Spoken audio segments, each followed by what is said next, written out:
Saludos amigos, bienvenidos nuevamente a Edición Nocturna. Soy Miguel Guerrero y estoy encantadísimo de poder estar con ustedes y compartir la penúltima hora de la noche sobre un tema que a mí me parece fundamental para el presente y el futuro de la nación dominicana.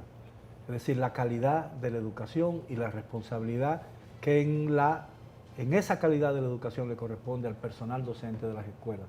Más de 5.000 planteles escolares en todo el ámbito territorial dominicano. Y para ello contamos con la muy grata y honrosa presencia de 3 académicos del área, la doctora Margarita Heinzen, quien es una conocida educadora dominicana, el doctor Adalberto Martínez, quien es vicepresidente responsable de preservar o de vigilar la calidad de la educación, y el director de un centro importantísimo, el Centro Educativo en República de Colombia, el licenciado Víctor Liria. Muy buenas noches, gracias por aceptar nuestra invitación. Gracias. Bueno, ¿cómo podríamos definir la calidad de la educación dominicana y hacer una comparación con años recientes? Es decir, ¿estamos avanzando en ese camino o nos hemos quedado empantanados o hemos retrocedido? Doctora. Bueno, las damas la calidad. Bueno, muy feliz de estar aquí y de compartir sobre un tema que me apasiona. La calidad es un tema complejo y al mismo tiempo que muy relacionado al contexto, definitivamente y a la cultura. Entonces yo pienso que, y Adalberto ahí confirmará también desde, ¿verdad?, el ministerio, nosotros pues creo que sí, que vamos dando pasos, vamos avanzando, pero en ese concepto de calidad se tienen que considerar muchos factores. Entonces hay unos factores estructurales, hay unos factores de currículo, o sea, de programa, de lo que sucede en el aula, hay unos factores de personas.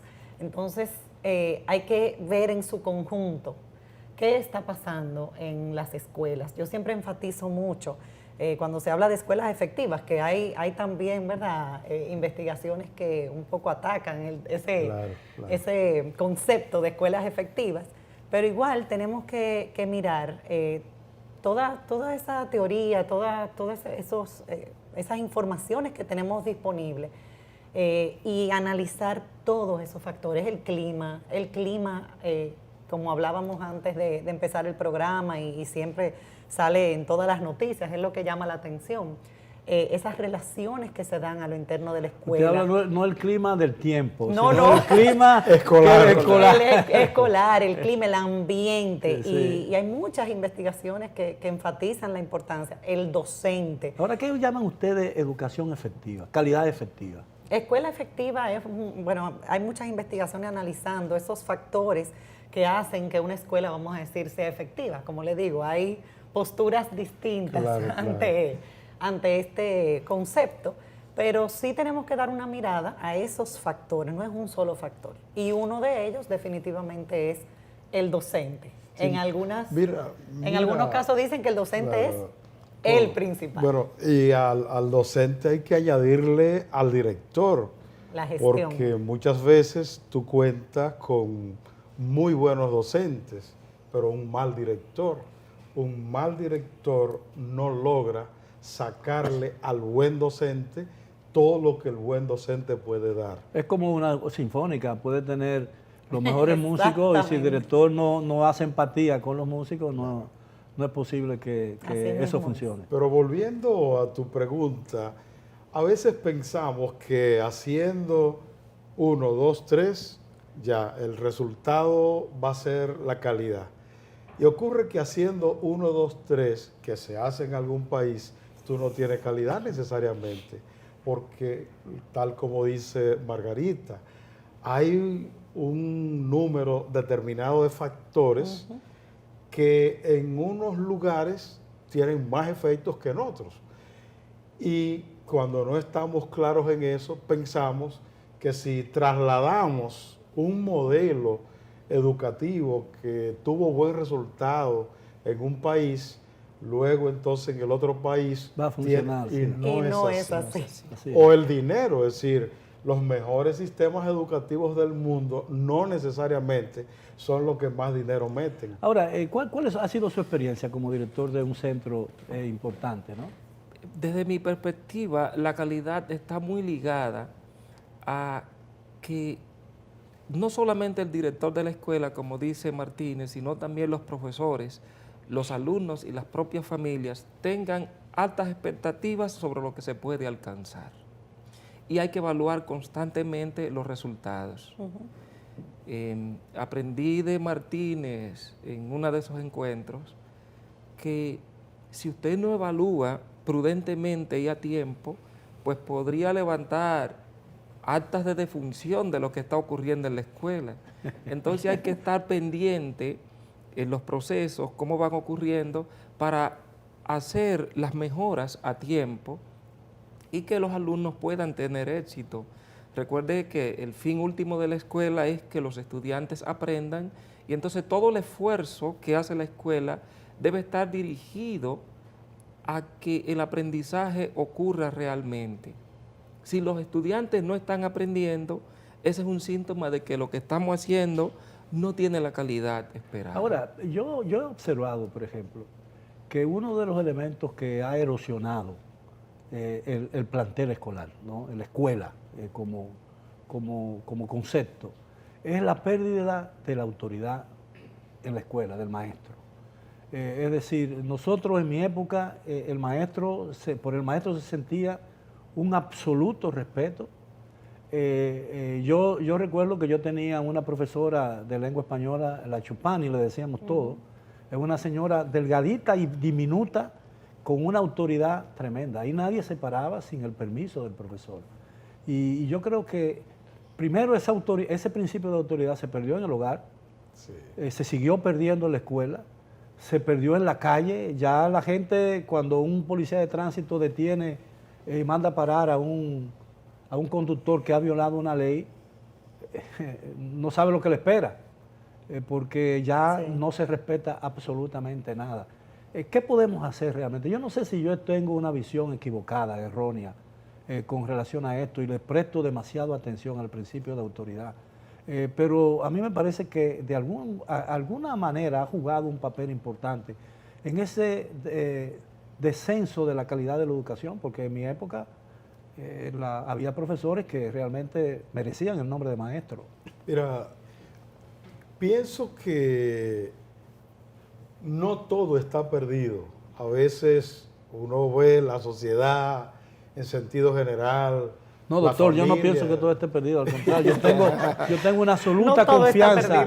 Yo tengo una absoluta confianza en la capacidad y en las energías de este país para salir airoso de todos los desafíos. Incluso nosotros hemos salido, tuvimos dos intervenciones americanas y de este país hemos tenido poblada, golpe de Estado y todo el asunto, crisis bancaria, y hemos salido adelante, sí, sin ayuda de nadie. Yo pienso que un buen camino podría ser iniciar por pequeños conglomerados. Pienso que es mucho más fácil tú lograr poner en práctica, poner en movimiento determinadas estrategias en espacios relativamente pequeños. Entonces, después que tú pruebas que sí puede funcionar en pequeñas poblaciones o en pequeñas comunidades, va ampliando, y cuando vienes a ver, en poco tiempo, con una práctica, con una vivencia claramente identificable, se puede lograr mejorar. Otra cosa es, hay que tratar de resaltar lo que tiene méritos para ser resaltado. Si tú tienes un buen maestro en una escuela donde hay 30, pero todos son iguales, nunca tú sacas a relucir el valor que por sobre el común tiene ese, pues no va a valer. Bueno, porque es que los aumentos y los beneficios generales, yo creo que en cierta medida premian el mal desempeño, sí, y la mediocridad.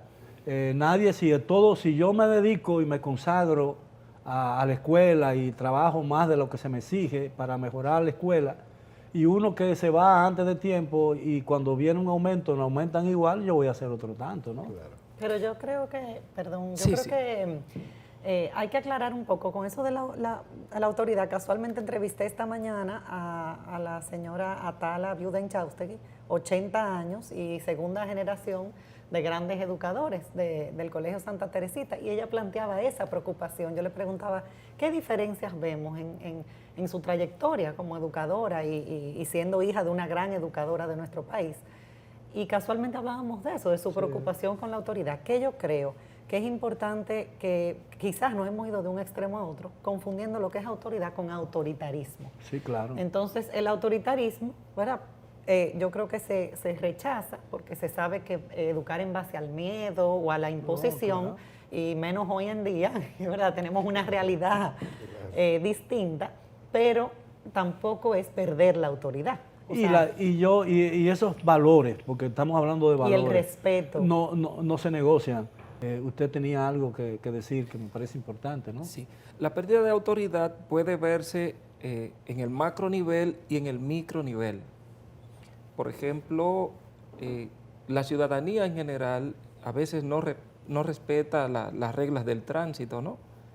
O desatiende el mandato de las leyes, pero a nivel de la escuela, aunque ciertamente tiene justificación su planteamiento, a nivel de la escuela, muchachos que tienen un mal comportamiento en algunas clases con algunos profesores se comportan de manera ejemplar con otros maestros. Bueno, entonces es un problema de autoridad. Hay un problema de autoridad que puede justificarse en el carácter del profesor, a veces, y otras en el propio carácter del alumno. Pero cuando hay unas rutinas, unos acuerdos a nivel de aula, generalmente eso cambia. Y en una misma escuela, por ejemplo, en la escuela secundaria se ve mucho que un joven en una clase X no rinde o se comporta de una manera inapropiada, pero en la clase de otro profesor es el primero en estar. No hay exámenes vocacionales en las escuelas cuando él será, por ejemplo, a ese nivel de estudio, porque eso puede ser la respuesta a eso, ¿no? Bueno, usted sabe que la educación secundaria tiene 3 modalidades o salidas. Está la modalidad académica, valga decir, la modalidad en arte y la salida o modalidad técnica profesional. El asunto es que actualmente no tenemos una estrategia para derivar a los jóvenes según el talento y las habilidades que tengan, y cada escuela en su entorno hace un proceso de elección que algunas veces no es el ideal, por cuanto el país, yo creo que hay que formular una estrategia donde los que tienen habilidad técnica vayan a la escuela técnica y los que tienen más capacidades académicas pues vayan a las escuelas académicas y asimismo a las escuelas en arte. A mí me parece, doctora Gense, que deberíamos hacer un esfuerzo, por ejemplo, para evitar, por ejemplo, o reducir la brecha enorme que hay entre el nivel de una buena escuela de pago y el nivel promedio de una escuela pública. Pero hay algo interesante, los resultados en las evaluaciones, porque en eso sí hemos avanzado bastante. Así es, dicen que son comparables. Si no medimos y evaluamos, no podemos mejorar. Claro. O sea, y en eso sí el país va avanzando. De hecho, estuve con Ansel Checker recientemente en el programa y estuvimos abordando esa realidad de que los resultados en las evaluaciones, no solamente internacionales, sino evaluaciones nacionales, tanto ahora la de tercer grado, ahora va a salir la de sexto grado, la diagnóstica, las pruebas nacionales, no hay tanta diferencia entre el sector público y privado.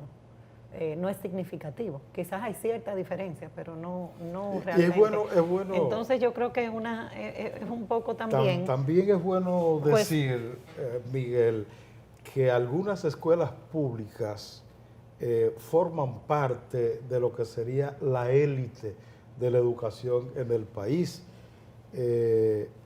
La escuela que dirige don Víctor Liria es una escuela en el centro, en el corazón de los barrios calientes, de los barrios de la parte alta. ¿Y qué nivel es? ¿Intermedia? Secundario. Secundaria. Y esa escuela, con que su matrícula es de la Sursa, es de Capotillo, es escuela, sus estudiantes compiten con estudiantes norteamericanos en las competencias internacionales, con estudiantes mexicanos, con estudiantes costarricenses, y algunos han establecido récord sin precedentes cuando han ido a las competencias a los Estados Unidos. Negritos como cualquier otro negrito que ha sorprendido. En los Estados Unidos hay muchos negritos. Sí, Y muchas veces vamos a decir que eso que se percibe, que quizás es mejor un colegio en el que el padre, vamos a decir, paga, también es que hay un factor, es que las familias tienen un nivel educativo, sí, claro, y un nivel socioeconómico generalmente más alto. Yo siempre hablo del referente. Si los padres tienen una referencia, pero si yo vengo del mismo sistema, yo no voy a exigir, no, porque además, yo soy parte del mismo sistema. Yo pienso que también que es muy importante para la escuela, ¿no? Para la educación en sentido general, la integración real de los padres de los estudiantes, pero también de los profesores del ADP.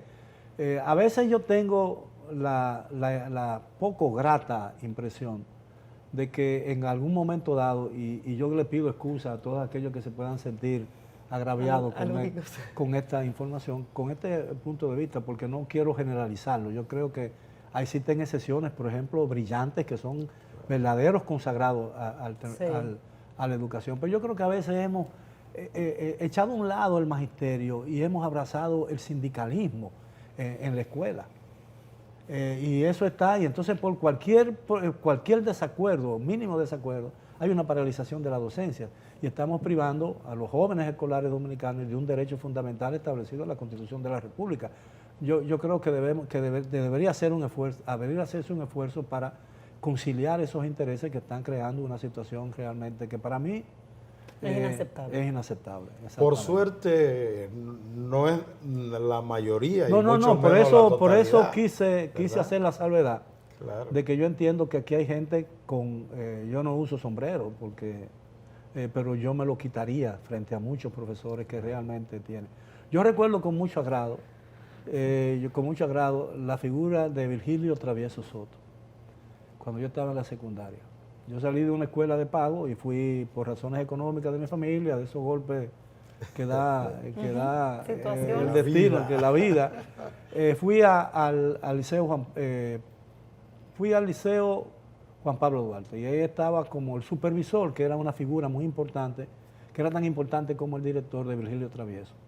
Ese hombre infundía un respeto, pero una cosa verdaderamente, y yo nunca oí a ese hombre abrirle, como decimos nosotros, abrirle la boca a nadie, ni hablarle duro a nadie, ni hacer un castigo. Era a través de la persuasión.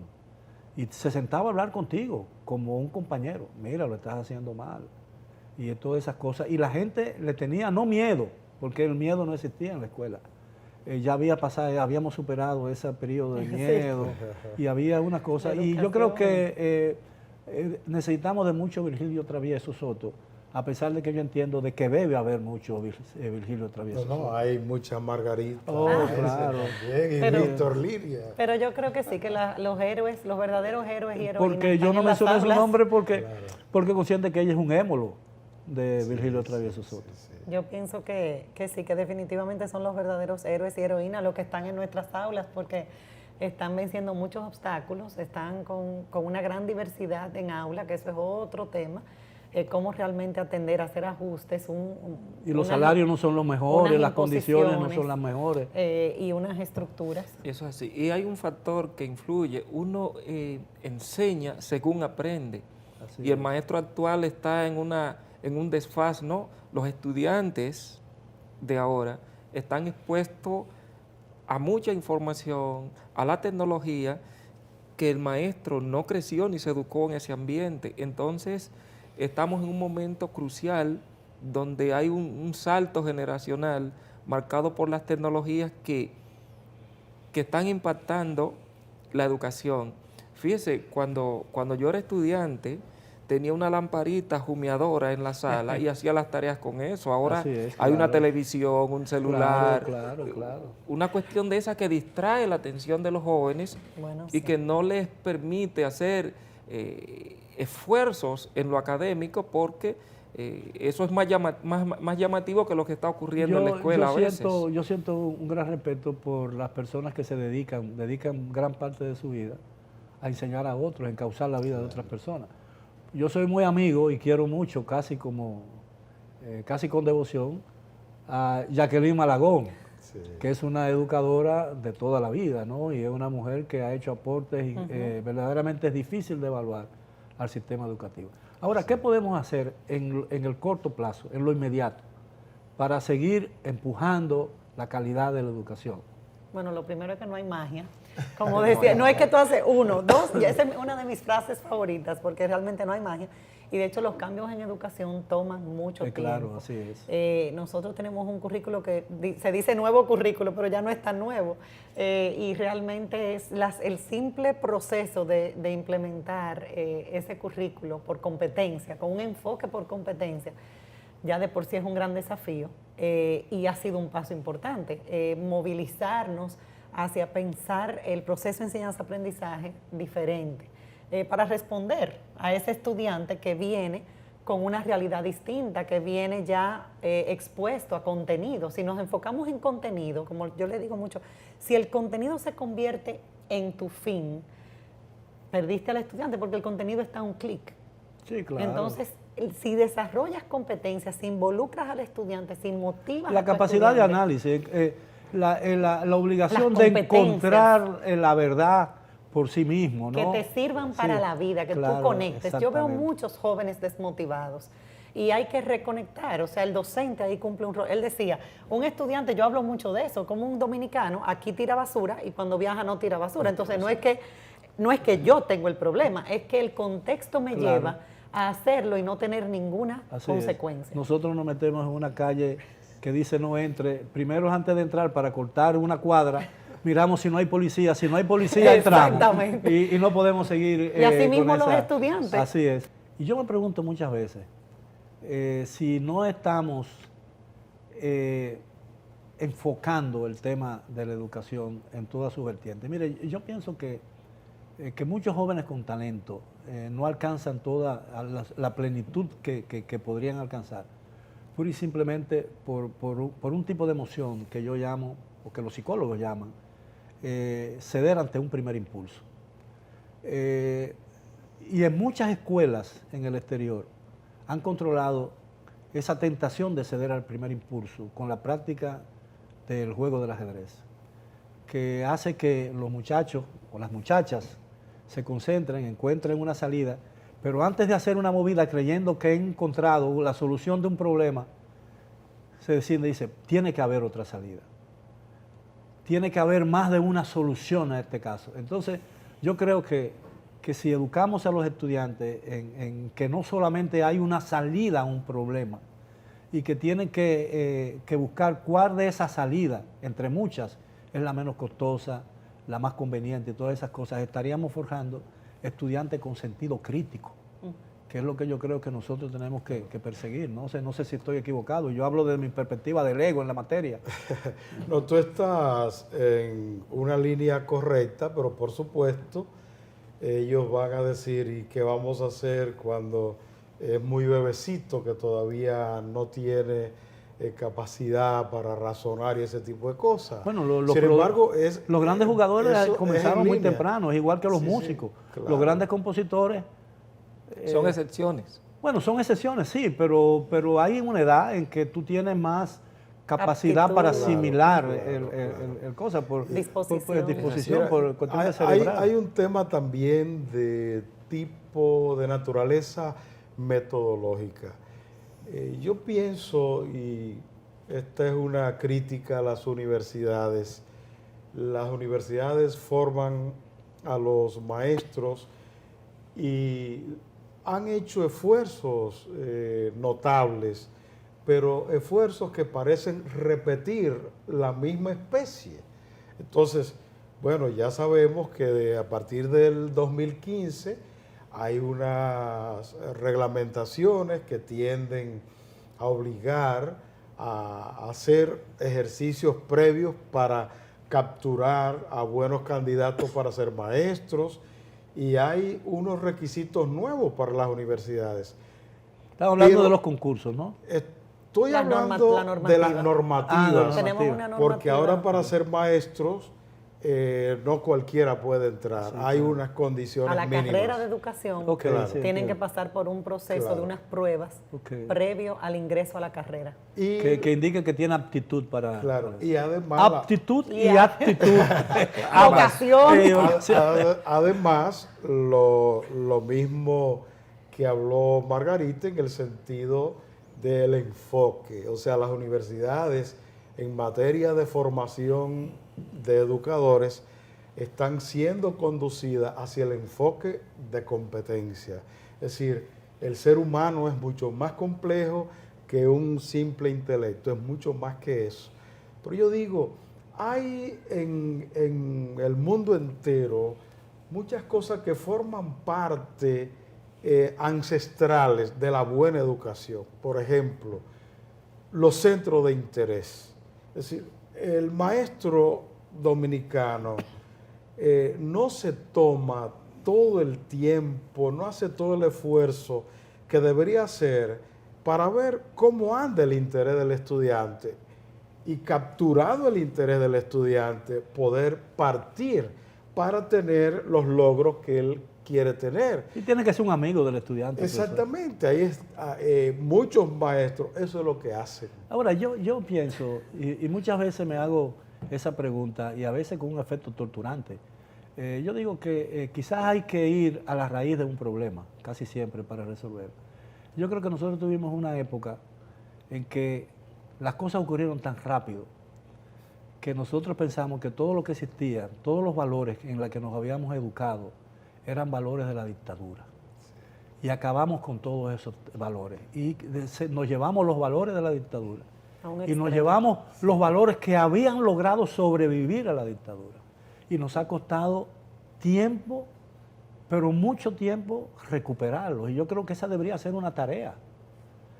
Para gente como yo, por ejemplo, o para gente como los profesores, y todos nosotros, yo mismo, entiendo que yo tengo una responsabilidad en ese esfuerzo nacional, cada uno, en el universo en que se desenvuelven, por supuesto. Yo no puedo ir a dar clase en una escuela porque haría el ridículo. Desde donde uno esté. Donde uno esté, de mi perspectiva, ¿no? Por ejemplo, yo me esfuerzo mucho dentro del espacio en que yo me desenvuelvo, en resaltar la importancia de la educación. Eso puede ser parte de mi responsabilidad en el hecho. Sí, mira, los países de América Latina han tenido que reaccionar sobre la marcha. No han tenido tiempo de prepararse para encarar con anticipación los desafíos que le vienen. Por eso todo lo improvisamos. Y eso nos ha ocurrido, y qué bueno que tú resaltes el tema de la ruptura con la dictadura. No nos preparamos para la democracia y de la noche a la mañana todos somos demócratas. Pero una democracia hecha muy a nuestro estilo. Sí. Hay otra cuestión relacionada, y es que somos un país que hasta hace poco es cuando empezamos a desarrollar estrategias a largo plazo. Siempre pensamos a corto plazo, y eso a la larga ha producido daño. Corto plazo y con beneficios inmediatos, sí, que casi nunca son posibles. Y también eso pasa en la escuela. A veces los profesores, tratando de desarrollar una estrategia, esperando resultados inmediatos, pues no continúan haciendo esfuerzo, y entonces ceden ante las presiones, y tal vez el propio sistema ha cedido ante presiones de grupos de interés que no nos ha permitido avanzar lo suficiente. Ahora bien, yo creo que en materia de desarrollar competencias en los estudiantes, no podemos descuidar que nadie da lo que no tiene. Y si no tenemos maestros con competencias para enseñar, no podrán desarrollar esas competencias que pide el currículum a los estudiantes. Entonces yo creo que es una materia que el país debe prestar atención, el trabajar. Martínez hablaba desde la universidad, pero también el sistema constantemente tiene que tener como foco mecanismos de formar a los maestros continuamente a lo largo de la vida para que puedan responder apropiadamente a esa demanda que tenemos de mejorar la calidad o las condiciones del egresado de la escuela dominicana. Evidentemente las evaluaciones son importantísimas, ¿no? Y se hizo una evaluación de desempeño docente sí, recientemente. pero a lo que yo digo que corremos cuando nos movemos con mucha prisa y no tenemos sentido del tiempo, de la importancia del tiempo, dejar que las cosas fraguen, todas las casas que se derrumban es que le ponen un techo, le ponen un segundo piso cuando el techo no ha fraguado el cemento. Sí. Entonces, a veces yo me temo que no montase, que cuando hacemos una evaluación y no damos con los resultados esperados, eliminamos un programa, pudiéramos eliminar un programa cuyos resultados son de largo plazo, que tenemos que protegernos de esa tendencia, ¿no? Que es muy perniciosa. Sí. Pero definitivamente o sea, en el último informe del IDEC planteaban cómo hay una percepción de parte de los directores y los docentes de que lo están haciendo bien. Sin embargo, los resultados, tanto en las evaluaciones de los estudiantes como en los resultados de las evaluaciones de los docentes, no son los esperados. Yo creo que sí lleva a la reflexión y lleva a uno cuestionarse y pensar qué podemos hacer, qué estamos haciendo y qué podemos modificar. Porque como planteaban, bueno, pues la calidad va relacionada al aprendizaje de los estudiantes. Si mi estudiante está aprendiendo, en este caso, si está desarrollando las competencias para poder desempeñarse en la vida, no para memorizar y repetir cuáles son las capitales de todos los países, no, sino para realmente utilizar el conocimiento, las habilidades. Yo recuerdo que el muchacho Romo y Remo, hijos de Rea, fueron arrojados al Tíbet por orden de un tío suyo. Memorizados. Y no le sirve Sin para nada. ningún sentido. No sirve para nada. ¿Qué podemos hacer desde la perspectiva de cada uno de ustedes? Mira, yo pienso que es momento para mirar hacia adentro del aula, porque la deuda social en la República Dominicana fue tan enorme que todavía nosotros estamos atendiendo y mirando como educación cuestiones que son primarias. Ese pasivo social es más grande que el pasivo fiscal. Así es. Bueno. Entonces yo pienso que en paralelo con todo esto que se ha venido haciendo, con construcción de aulas, con poder garantizar alimentación a los niños más pobres, etcétera, es el momento para prestar un poco más de atención a los procesos del aula.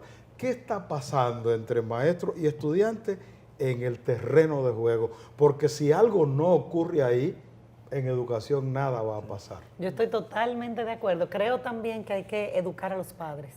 Los padres son unos aliados, son los primeros educadores, claro. Y son los que realmente forman en valores y tienen que colaborar con los centros educativos. El docente también cumple un rol fundamental. Hay que hay que crear políticas, seguir, hay políticas y hay normativas. Yo creo que todos tenemos que unir esfuerzos para acompañar a ese docente, que de por sí, como decía, es un héroe, o sea, son héroes y heroínas que están en cada aula venciendo muchísimos obstáculos. No es fácil. Con la gran diversidad, con la gran cantidad de alumnos, la tanda extendida viene también a ser un reto de cómo utilizar el tiempo de manera efectiva. Entonces yo creo que tenemos padres, docentes, la gestión hay que fortalecerla, que hay muchísimas iniciativas para fortalecer la gestión, pero continuar en ese camino para implementar este currículo con un enfoque en desarrollo de competencias. Tengo que coincidir con lo planteado por don Adalberto y Margarita, y pienso que el esfuerzo sí tiene que continuar haciéndose a nivel de escuela, particularmente a nivel de aula. Fortalecer la capacidad del maestro para desarrollar mejores procesos de enseñanza, maximizar el uso del tiempo en la escuela. Eso es fundamental. Eso es fundamental. Pienso que las características actuales del maestro hay que verlas como oportunidad que pueden ser mejoradas procesualmente y hacer esfuerzo en ello. Hay que alinear el pensamiento desde el liderazgo nacional hacia dónde queremos ir con una visión fuerte y dirigida a la nación completa, porque tenemos que visualizarnos a largo plazo como un sistema educativo que cambia y que va a impactar positivamente en lo que somos como nación. Yo pienso que los esfuerzos que se hacen a todos los niveles, en el del sector privado y el sector oficial, para mejorar el sistema educativo dominicano, tropiezan con una característica del ser nacional. Es decir, casi siempre para justificar nuestra inactividad, decimos esas cosas no funcionan, no marchan, y uno se pregunta, ¿y por qué no empujamos? ¿Por qué no empujamos para que marche? Bien, amigos televidentes, muchas gracias, señoras invitados, por la amabilidad de aceptar nuestra invitación. A los amigos televidentes esperamos que hayan disfrutado del tema y los esperamos como de costumbre mañana a la hora de siempre. Hasta entonces.